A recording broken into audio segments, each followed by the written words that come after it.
Tuilazimini as of a contrary opinion say nay. The ayes have it. Next on the clerk. Order number 9, motion celebrating the life of the late Leonard Mambo Mbotela.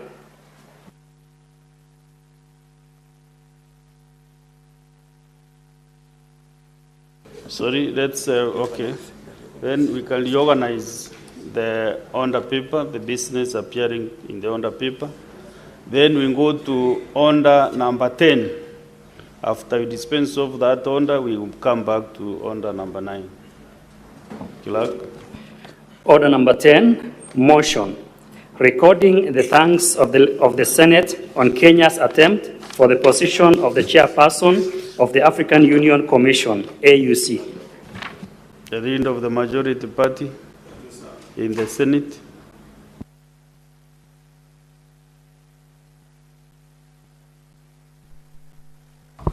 Thank you, Mr. Speaker. I rise to move the following motion, which is to record the thanks of the Senate of Kenya on Kenya's attempt for the position of the chairperson of the African Union chairperson. Recalling that the African Union, AU, the successor to the Organization of African Union, was launched in 2002 as a continental body consisting of 55 member states that make up countries of the African continent, with the vision of creating an integrated, prosperous and peaceful Africa, driven by its own citizens and representing a dynamic force in the global arena. Aware that the African Union Commission, AUC, was established as a secretariat responsible for the operations and activities of the AU, headed by the chairperson elected by the heads of states and government from member states. Recalling that on 27th of February 2024, Kenya formally announced the former Prime Minister, Right Honorable Raila Odinga, EGH, will be vying for the position of chairperson for the African Union Commission, noting that regionally he served as the African Union Special Envoy for Infrastructure Development. His Excellency the President endorsed Right Honorable Raila Odinga as Kenya's candidate for the chairperson of the African Union Commission, noting that the Right Honorable Raila Odinga's candidature for the position of the chairperson was not only his personal ambition, but also a symbol of Kenya's deep commitment to the goals of the African Union and its desire to participate in shaping the continent's future. Commending the government of Kenya, led by His Excellency the President, for a robust campaign in support of the candidate, reinforced by the continental integration and cooperation and guided by Kenya's foreign policy. Further commending the remarkable achievement by the Right Honorable Raila Odinga for emerging the runner-up in the election of the chairperson of the African Union Commission on Saturday the 15th of February 2025. Recognizing the need to sustain Kenya's growing prominence on the continental stage and advocacy for a more united, prosperous, self-reliant Africa in resonance with the aspirations of millions of Africans who seek to see the continent empowered to chart its own course in the global arena. Now, therefore, the Senate, 1, expresses its profound thanks to the Right Honorable Raila Odinga, EGH, for demonstrating unwavering commitment to the service of Africa by offering his candidature for the position of chairperson of the African Union Commission, for his leadership in advancing Pan-African unity, for his dedication to the development and integration of the African continent, and for his distinguished attempt at the election.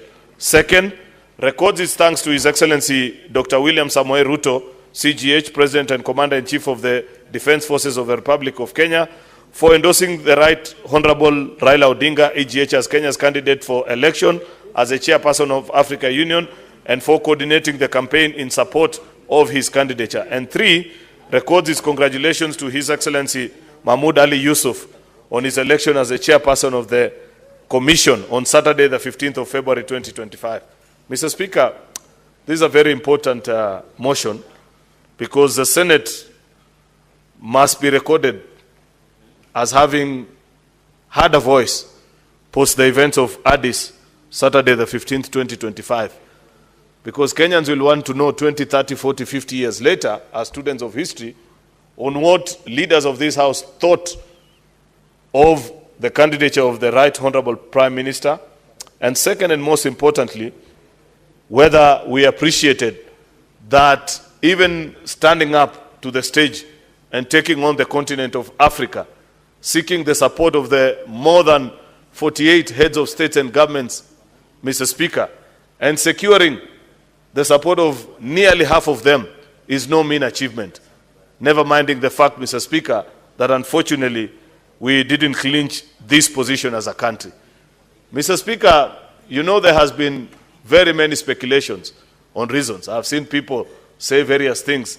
So Senator Wambua's party leader weigh in. I've seen my good friend Senator Onyonka on TV shows. You know, Mr. Speaker, first of all, I hold the view that we can only opine about what may have led and what may not have worked well in this campaign. But it will be impossible to tell. Let nobody lie to the country that they are able to tell which countries voted in favor or against.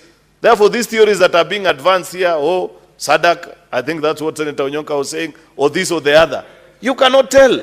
Because this was a secret ballot, Senator Onyonka. We watched from the floors of AU as people did cast their vote. Presidents were being handed a secret ballot. In fact, many of them, by the time of voting, had actually long left the room. So the vote was cast by either their foreign affairs ministers or vice presidents for those countries that had been represented. Therefore, it's not possible to accurately tell which country. You know, Mr. Speaker, in this day and age of fake news, people can fall victim to so many shenanigans and theories that are banding around, Mr. Speaker. But you cannot accurately predict and say country X, Y, or Z, not even if you are a handwriting specialist. Unless Senator Onyonka, you know President Ramaphosa's handwriting, then you can say, I saw that one and I think I know how he here. By people who simply disagree with the candidature of Raila Odinga. We need to mature and rise to the position of knowing that our local differences need not necessarily be exported to the global stage and show to everybody that we don't agree with this particular person or the other. I believe that in the same way, once an election is done, for example, in your county, and people grant you the opportunity to serve as senator for County X, Mr. Speaker, all the other people queue behind you, and you represent their interest here in the Senate. There's no need to undercut and undermine each other. It's a retrogressive practice that is continuing to gain bad reputation. And unfortunately, it is supported by certain leaders who don't see beyond petty partisan politics, Mr. Speaker, who believe that it is good to cheer on young people, even as they malign their own country online in the global stage, thinking that it will power their popularity. You know, this addiction to clickbaits, Mr. Speaker, and trying to be favored and loved online is what will bring down many a political career. Mr. Speaker, we must always appreciate and know that there is a line between being democratic, expressing your views of disagreement or agreement with a particular position, and being outright, Mr. Speaker, foul with your language and abusive of other people in their pursuit of their interests. It broke my heart, for example, Mr. Speaker, to see certain people celebrating, including leaders. I must add that unfortunately, some of them sit in this house, Mr. Speaker, posting messages and saying, oh, I'm glad so-and-so lost. Really? In the 21st century? That was a new law for me, Mr. Speaker. Prime Minister Raila Odinga, you don't have to agree with him politically, but he has earned his space. He has made his mark. You may never have voted for him in your life, or like me, you may have voted for him once or twice, Mr. Speaker, but do we really have to sink that low as a country where even leaders, Mr. Speaker, post messages of celebration and saying, oh, we are glad you didn't do this or the other? I want to urge us as a country that perhaps it is time we pause and draw a line and realize that what is a fine line between politics? What are the things that you can agree on? What are the things that you can disagree on, Mr. Speaker? How do we learn to coexist with each other? What is this negative energy that has permeated our country so much, Mr. Speaker, that even on such solemn issues that can easily bring together a country, Mr. Speaker, we want to disagree on? Therefore, Mr. Speaker, I don't want to dwell much on the things that haven't gone right. This is about a celebration of a Kenyan who stepped up on the continental stage and did us proud. the results notwithstanding, Mr. Speaker. And as a Kenyan, I felt proud watching him in Addis, making his presentation, meeting with other heads of state, listening and following to the more than 20 heads of states, nearly half of Africa, who stood with him up to the 6th round, Mr. Speaker, and voting and insisting that this is a man that needs to lead our continent, Mr. Speaker.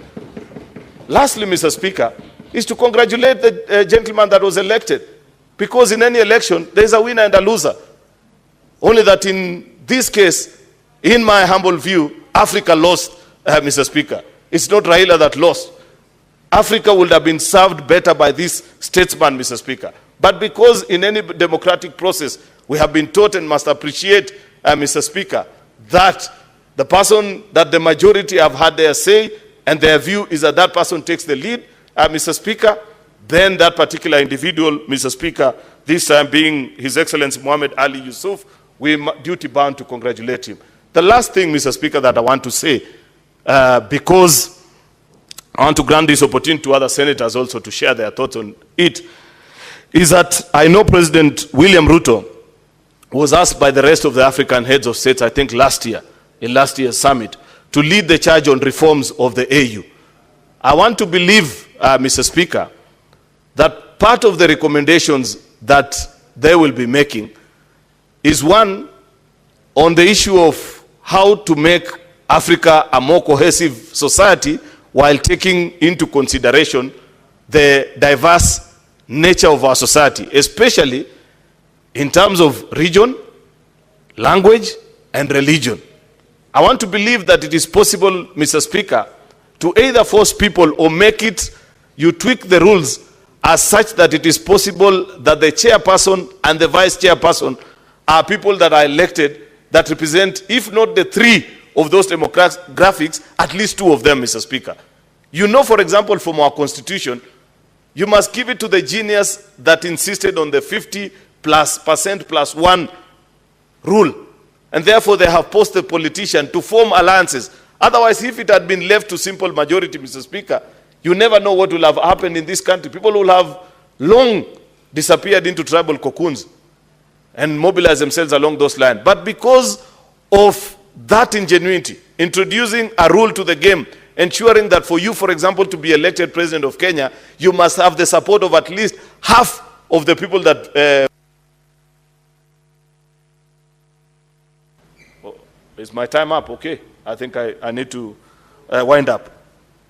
The point I'm making is that in the reforms that are being proposed before the AU, it is my hope, Mr. Speaker, that we will capture that particular complication so that the Anglophones or we don't have a divide of the Christians versus Muslims, because I've seen people try to speculate. I mentioned earlier about lists that are being circulated about which countries voted for or against, Mr. Speaker, that it is possible to tweak the rules such that at least at the level of the chair and the vice chair, and if possible even at the level of the commissioners, Mr. Speaker, you have a representation of diversity, despite the fact that this is an election and sometimes you cannot control certain decisions. But at least have a sense of, in the outcome of the process, that every African will feel part and parcel, whether they are Francophone, Anglophone, Portuguese speaking, Swahili speaking, Christian or Muslim, Mr. Speaker, from the north or south, east or west of this continent, Mr. Speaker. Nonetheless, this was a good showing.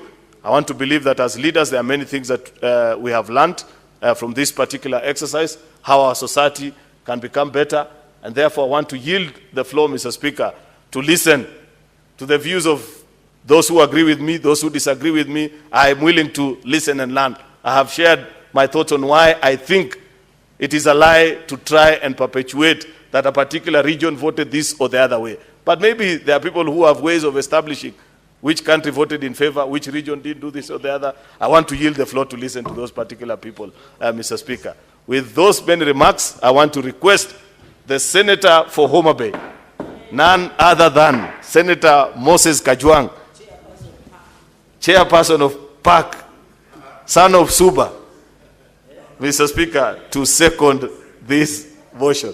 I thank you, Mr. Speaker. Chair CPAC, Senator Kajwang. Mr. Speaker,